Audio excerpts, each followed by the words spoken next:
কয়েকদিনের বৃষ্টি ও জোয়ারের পানিতে লক্ষ্মীপুর পৌরসভার বিভিন্ন এলাকায় জলাবদ্ধতা দেখা দিয়েছে। বিভিন্ন এলাকায় 1 থেকে 1.5 ফুট পানি জমে থাকায় দুর্ভোগের মধ্যে পড়েছে পৌরবাসী। এছাড়া রায়পুর, কমলনগর সদর উপজেলার আংশিক সহ রামগতিতে 30,000 মানুষ পানিবন্দী হয়ে পড়েছে। এরই মধ্যে পানিতে ডুবে আছে মাছের ঘের, পুকুর, কৃষিজমি, বীজতলা, রাস্তাঘাট।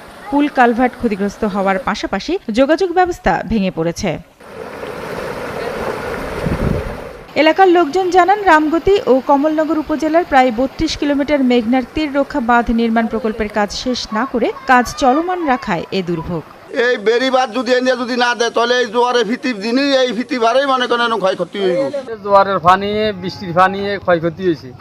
ইয়ারে আবার হালাইছি, আবারও ক্ষয়ক্ষতি হয়েছে, 2বার ক্ষয়ক্ষতি।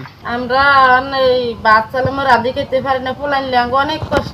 চুলে আসা কি মানুষের ঘরে শুয়ে আর বেড়ি না থাকার কারণে হানিটা বেশি উঠিয়ে গিয়ে একসাথে উঠিয়ে গিয়ে। দুর্গত মানুষের অভিযোগ, তারা কোনো সহযোগিতা পাচ্ছেন না।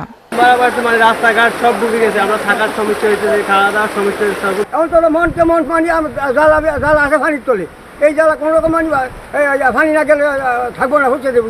এদিকে পানিতে বীজতলা সহ কৃষিক্ষেত্রে ব্যাপক ক্ষয়ক্ষতির আশঙ্কা করছে কৃষি বিভাগ। তো আমাদের এখন পর্যন্ত যে হিসাব, পানি যদি এভাবে থেকে যায় সেক্ষেত্রে আমাদের 90 হেক্টর জমি আমাদের ক্ষতিগ্রস্ত হতে পারে এবং তার টাকার মূল্য হচ্ছে 1,27,00,000 টাকা।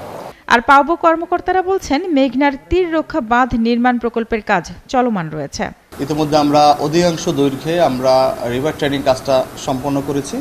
এবছর আমাদের বাঁধগুলো আমরা করব এবং যাতে সাস্টেনেবল বাঁধ হয়, ব্লক দিয়ে পার্মানেন্ট প্রোটেকশন আমরা করে দিচ্ছি।